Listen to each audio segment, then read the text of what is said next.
Hi everyone, I mister Rajkumar here. Today हम discuss some fluids. यानी fluids यानी जैसे हम लोग गांव में बोलते हैं पानी चढ़ाना, पानी जैसे आईवी होता है इंटरवेनस।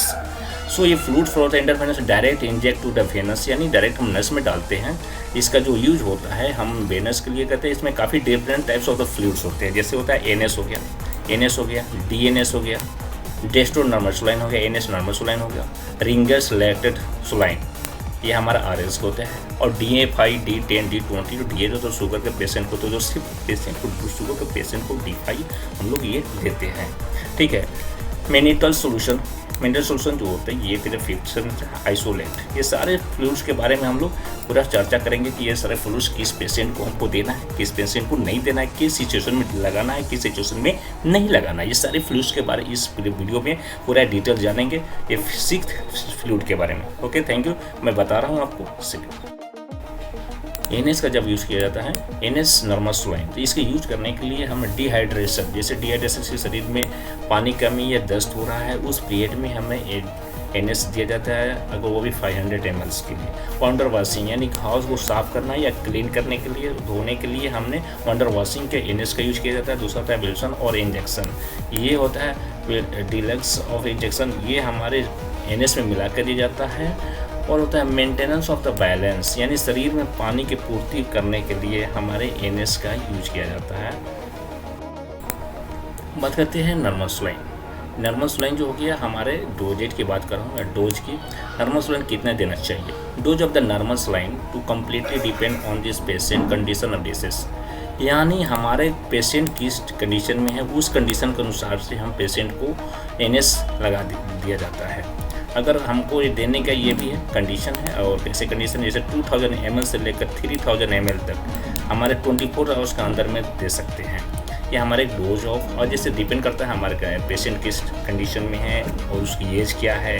अगर बच्चे हैं तो बच्चे की तरफ देना है, और एज ज़्यादा है तो उसके अनुसार से, यानी अगर सीनियर है तो उसको अलग तरफ से, मतलब एज के ऊपर डिपेंड करता है कि किस एज में हमको कौन सा एनएस कितना लगाना है। तो आगे लगाने के लिए तो 2000 से लेकर 3000 ml 24 घंटे के अंदर में हम दे सकते हैं, ये डोजेज के लिए बात की तो।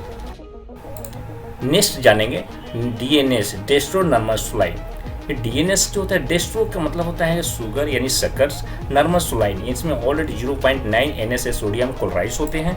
ठीक है, तो इसको कंपोजिशन के बारे में जानते हैं, यानी ये हमारे कंपोजिशन जो है, कंपोजिशन क्या है इसका, तो कंपोजिशन में क्या क्या पाए जाते हैं। तो 0.9% NaCl यानी सोडियम क्लोराइड और 5+ डेस्ट्रोज यानी डेस्ट्रोगर होते हैं, ये 5 ml में आता है, बोटल्स में आएंगे। ठीक है, इसके बोटल्स में 0.5 जो होता है सोडियम क्लोराइड होता है, NaCl होता है, और 5 ग्राम्स सोडियम पाए जाते हैं, यानी 5 ग्राम डेस्ट्रो पाए जाते हैं, यानी ये टोटली जो हमारे 5 ml बोटल्स में आते हैं। अब बात करते हैं हम डोज की। ठीक है, अब डोज की हम बात करें तो इसमें डिहाइड्रेशन, जिसके शरीर में पानी की कमी हो जाने के कारण से जो है हम डीएनएस का यूज कर सकते हैं। ठीक है, दूसरी जो होता है हाइपोग्लाइसिन। हाइपोग्लाइसिन में कहता है हाइपो मतलब कम, ग्लाइसिन मतलब शक्कर, यानी जिस पेशेंट को शुगर की कमी हो जाती है उस पीरियड में हम दे सकते हैं। देखिए कि शुगर मतलब शुगर को, पेशेंट को शुगर पूर्ति करने के लिए हमने इस चीज़ को दिया जाता है। 2 ट्रेस आइसोलेटेड वो भी कर सकते हैं। इन एक्सीडेंटल कंडीशन में, अगर किसी पेशेंट को एक्सीडेंट हो जाता है, उस कंडीशन में क्या होता है, उसको ब्लडिंग स्लूड हो रहा है, तो उस पीरियड में हम इसको एक्सीडेंटल में, क्योंकि उसको दोनों चीज़ रिपोर्ट नॉर्मल होनी चाहिए, यानी पानी की हो या हेमोग्लाइसिन की, पेशेंट भी वो चेक करेंगे कि उस पेशेंट किस कंडीशन में है, उसके अनुसार से जो है हम डीएनएस को लगाते हैं एक्सीडेंटल पीरियड में। क्योंकि अगर हो सकता है उसकी बीपी हाई हो तो उस पीरियड में हम एक्सीडेंटल में नहीं दे सकते हैं, क्योंकि बीपी ऑलरेडी हाई है तो हम इस पीरियड में डीएनएस नहीं होती, वो उसमें ऑलरेडी सोडियम क्लोराइड होते हैं और डेस्ट्रा भी होते हैं, तो दोनों बीपी को, इसमें जो साल्ट की मात्रा होती है, साल्ट क्या करता है कि बीपी को हाई कर देता है। ठीक है, तो इस पीरियड में हम डीएनएस को नहीं लगा सकते। अब बात करते हैं डायरिया का, यानी दस्त। अगर दस्त के क्या होता है कि इसमें जिसके दस्त हो रहा है, वोमिटिंग है, तो उस पीरियड या किसी शरीर में पानी की कमी हो गया है तो उस पीरियड में हम डीएनएस लगा सके। बच्चे को लिए डीएनएस काफ़ी जल्दी रिकवर करता है। चलिए नेक्स्ट स्टेप, अब बात करते हैं डीएनएस डोज के लिए। तो डीएनएस जो डोज होते हैं हमारे डेस्ट्रो नॉर्मल सलाइन होता है। इसमें बात करते हैं क्वांटिटी की, तो क्वांटिटी डेस्ट्रो नॉर्मल सलाइन में जो depend on this patient condition और डेज, यानी पेशेंट को कंडीशन कैसा है उस पीरियड में हम लोग डीएनएस लगाते हैं। डीएनएस में हम जो देने के जो ml होते हैं वो 24 घंटे के अंदर 2500 से लेकर 3000 ml तक में डीएनएस ml का बोतल हम लगाते हैं। वो पेशेंट करते हैं कि अब दूसरी बात होती है कि क्या उसको जो हम वे कर सकते हैं, कौन सा चीज़ हमको नहीं देना चाहिए डीएनएस के लिए, कौन सा नहीं लगाना चाहिए।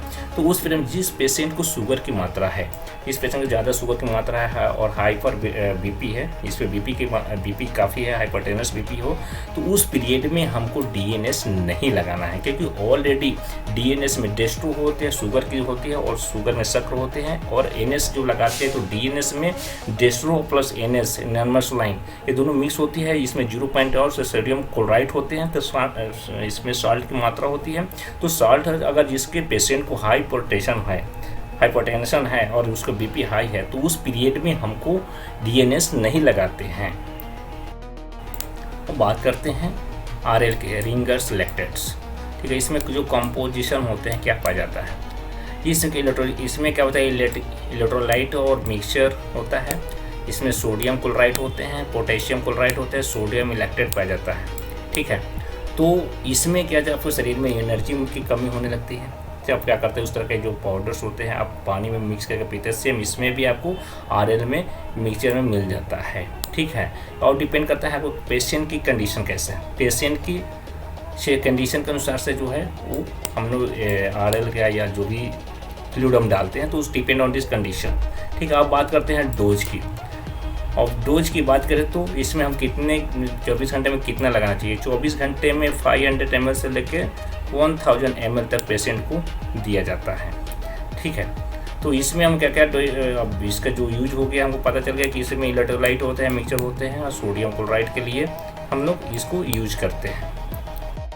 नेक्स्ट जानते हैं use of the RL ring lactate solution. तो इसमें डिहाइड्रेशन यानी शरीर के पानी की कमी हो जाने के कारण में हम पानी की कमी होने पे भी हम इसको दिया जाता है। इलेक्ट्रोलाइट की कमी हो जाते हैं, यदि इलेक्ट्रोलाइट की कमी हो जाते हैं उस पीरियड में भी हम इसको दिया जाता है, क्योंकि उसमें हमारे एनर्जी की कमी हो जाती है, वीकनेस आने लगता है, काफ़ी तरह से मतलब प्रॉब्लम होते हैं। जब आपके जैसे पेट खराब हो गया तो उस पीरियड में आपको शरीर में वीकनेस बहुत कम हो जाता है, तो उस पीरियड में इलेक्ट्रोलाइट जो है उसमें दिया जाता है, जिस पीरियड में हम इसमें पाया जाता है आरएल्स में, ठीक है। और उसमें सर्जरी के बाद भी दिए जाते हैं, सर्जरी के पहले भी दिया जाता है। बर्निंग अगर शरीर में किसी तरह का बर्न हो जाते हैं तो उसमें इलेक्ट्रोलाइट क्या जो कम हो जाता है, जब इलेक्ट्रोलाइट कम हो जाने के कारण से हमको आरएल दिया जाता है, ठीक है। न्यूट्रिशन डिफेंस पोषक के लिए भी दिया जाता है। हाइपोटेंसियन शरीर में आपका ब्लड प्रेशर कम हो, उस पीरियड में हम ब्लड प्रेशर कम है फिर भी हम लोग इसको जो है आरएल्स को रिंग लैक्टेट को दिया जाता है, ठीक है। उसमें अब दूसरी बात है कि it is suitable of the diabetes patient को रिकवर करने के लिए भी ये हमारा आरएल काफ़ी। बात करते हैं डेस्ट्रो का। डेस्ट्रो सिर्फ ओनली इसमें डेस्ट्रो है नहीं, D5 है, D10, D20, 25 आता है। अभी देखिए यहाँ पे D5, D10, D25 और D5 हो गया जिसमें 5 डेस्ट्रो होती है, इसमें 100 ml की आ गई। सेकेंड थिंग है D10 में डेस्ट्रो 10 ग्राम, ये आ गया हमारे 100 ml, ठीक है। और ये हमारा D25 यानी 25 ग्राम डेस्ट्रो यानी फिर 100 ml, यानी इसमें सबसे ज़्यादा डेस्ट्रो शक्कर हो गया, इसमें थोड़ा कम हो गया, इसमें बहुत कम हो गया। तो सब डेस्ट्रो जो होता है इसमें 100 ml के हमें पाया जाता है। अब दूसरी बात हम करते हैं इसका यूज़ के लिए, कहाँ पे का यूज होता है। डिहाइड्रेशन, जहाँ पे पानी की कमी होती है, जिस शरीर में पानी की कमी हो गए उस पीरियड में हमने डिहाइड्रेशन लगा, उस पीरियड में डिहाइड्रेशन में हम D5 यूज किया जाता है, डेस्ट्रो यूज किया जाता है, D5, D10। अब जिस तरह पेशेंट के अगर पेशेंट को देखा जाता है कि किस टाइप का पेशेंट है, किस कंडीशन में पेशेंट है, उस कंडीशन के अनुसार, जैसे अगर काफ़ी उसको बीपी काफ़ी लो है तो उस पीरियड में डीएनएस नहीं लगाकर हमको ये जो है यूज़ किया जाता है D5, ठीक है, D5, D25। अब जितने काफ़ी शक्कर की ज़रूरत होती है वहाँ पे D25 लगाते हैं वहाँ पे, और उससे कम की होती है। पेशेंट के कंडीशन के अनुसार से जो है हम लोग यूज करते हैं। हाइपोग्लाइसिन का मतलब होता है, हाइपो मतलब कम, ग्लाइसिन मतलब शक्कर, यानी शुगर के पेशेंट कम होने के कारण से शुगर को नॉर्मल लाने के लिए हमको D5 का यूज किया जाता है, या D5 depend on this patient condition. उसके बाद है हाइपोटेंशन। हाइपोटेंशन में होता है, हाइपोटेंशन में क्या होता है, रक्तदाब। इस पीरियड में हमारा पेशेंट यानी हमारा ब्लड प्रेशर लो होने के पे हमको D5 या D10 depend on this patient. अब कैसे ज़्यादा बीपी लो है उस पर में D25 लगाएगा। अगर पेशेंट उससे थोड़ा सा हाइपरटेंशन में है तो D10, अगर नॉर्मली है तो D5 होते हैं, तो depend on this patient condition. और डायरिया की बात करें तो डायरिया में दस्त होते हैं। अगर दस्त है तो उस पीरियड में अगर दस्त से वोमिटिंग हो रही है, वोमिटिंग है सेम। और दूसरी चीज़ है कि बच्चे को रिकवर करता है, तो उस पीरियड में बच्चे का अगर दस्त हो रहा है वोमिटिंग, तो उसके लिए काफ़ी ये रिकवर करता है। बात करते हैं डोज की। डोजेज की बात की है तो इसमें कितने देना होता है, 2000 ml से लेकर 3000 ml 24 घंटे में हम लोग देते हैं। इससे ज़्यादा नहीं दिया जाता है, क्योंकि जिस पेशेंट को ज़्यादा शुगर की मात्रा होती है उस पेशेंट को हमने डोज में D5 का मात्रा हम नहीं दे पाते हैं, क्योंकि उसको ऑलरेडी शुगर होते हैं, तो उस काफ़ी शुगर हाइपर वाले को हम ये नहीं देते। नेक्स्ट जानते हैं कि यूज और मोनिटल्स कब के यूज करके इस चीज़ में किया जाता है। सो इंक्रीज और यूनिटल्स से यूरियन की मात्रा को बढ़ाता है, यूरियन को इंक्रीज करता है। उसके बाद है यूरियन फेल्योर के लिए होते हैं, एक्चुअली यूरियन फेल्योर्स में क्या किया जाता है। दूसरा है सेरिब्रम जो होते हैं, जैसे हमारे ब्रेन में सेरिब्रम होता है उसमें भी ये किया जाता है, उसमें भी हम लोग यूज में जो है मोनिटर्स लगाया जाता है। हार्ट्स में जो भी इशू होती है उसके लिए भी हमारा इसके यूज के लिए होता है। दूसरे जो स्किन डिसऑर्डर्स में लिए होते हैं, स्किन से इशू प्रॉब्लम के लिए भी हम मोनिटर्स को यूज किया जाता है। अच्छा, मोनिटर्स नेक्स्ट जानते हैं मोनिटर सोल्यूशन। तो जिसमें क्या होता है, मोनिटर ड्यूरेशन होता है, इसको यूरियन को मात्रा को बढ़ाने के लिए दिया जाता है। जो हमारे यूरियन को जो मात्रा जो होता है ना, उसको बढ़ाने के लिए काफ़ी, जैसे यूरियन को बढ़ाना है तो उसको लिए हमने मोनिटर सोल्यूशन फ्लूइड लगाए जाते हैं। बात करते हैं कॉम्पोजिशन की।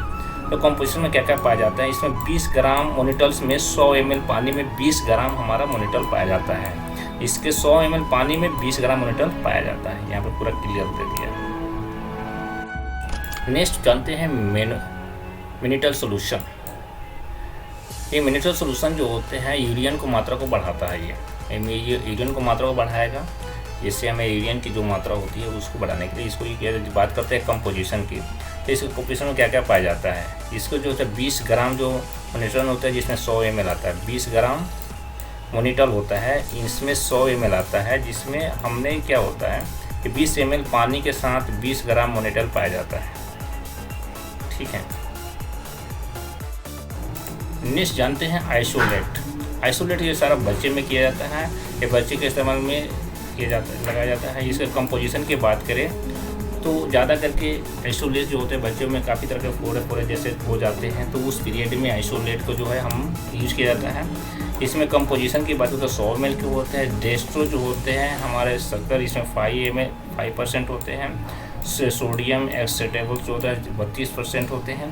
दूसरी तरफ पोटेशियम क्लोराइड जो होता है 0.30% होते हैं, और मैग्नीशियम क्लोराइड जो होता है 0.31% इसमें पाए जाते हैं।